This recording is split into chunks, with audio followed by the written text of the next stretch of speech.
Halo Sobat Sejarah, kembali lagi di channel Bumi Lasura. Pernahkah kamu bertanya, siapa yang pertama kali menyebut nama Indonesia?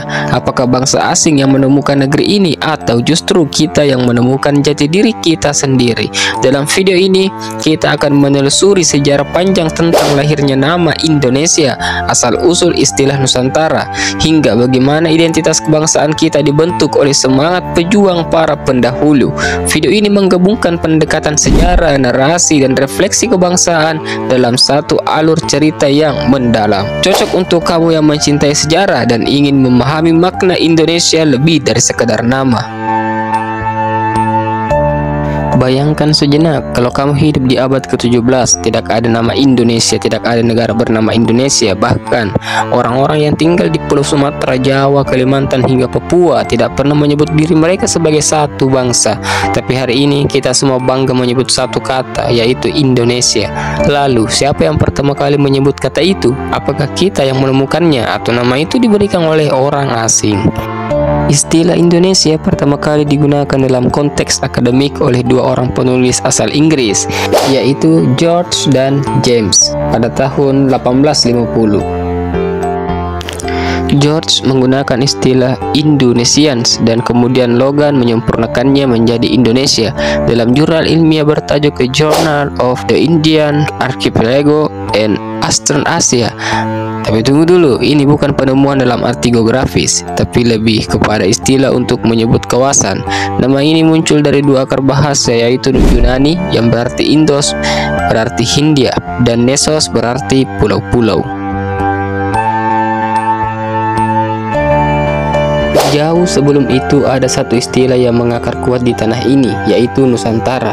Dalam kitab Negara Kertagama 1365 Masehi, Empu Prapanca menyebut konsep Nusantara sebagai wilayah kekuasaan Majapahit di luar Jawa. Ini bukan sekadar mimpi kerajaan, tapi cikal bakal kesadaran wilayah yang satu. Dengan kata lain, kesadaran tentang kesatuan sudah ada sebelum nama Indonesia sendiri muncul. Awalnya nama Indonesia digunakan oleh kalangan akademisi dan kolonialis, tapi kemudian para tokoh pergerakan nasional mengadopsi istilah ini sebagai simbol perlawanan dan identitas. Ki Hajar Dewantara adalah salah satu tokoh awal yang menggunakan kata Indonesia secara politis. Bahkan ia pernah mengubah nama organisasinya dari Indische Vereniging menjadi Perhimpunan Indonesia. Ini adalah momen penting ketika istilah akademis kolonial berubah menjadi simbol perlawanan dan harapan. Puncaknya terjadi pada 17 Agustus 1945 ketika Soekarno dan Hatta menyatakan kemerdekaan atas nama bangsa Indonesia. Tidak ada satupun pihak asing yang memberi kita nama, tidak ada penjajah yang menemukan kita.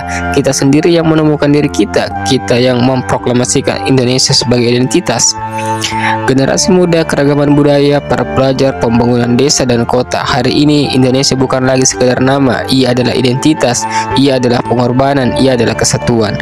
Dari Aceh sampai Papua, dari Sabang sampai Merauke, kita semua berada di bawah satu nama, Indonesia. Tapi tahukah kamu, kita harus terus merawat nama ini, karena identitas itu bukan sesuatu yang selesai ditemukan, tapi harus terus diperjuangkan.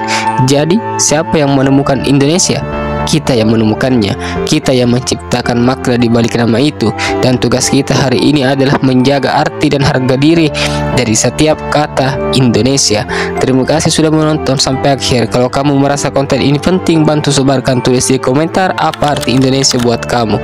Jangan lupa like, share, dan subscribe. Sampai jumpa di episode sejarah menarik lainnya, dan salam sejarah.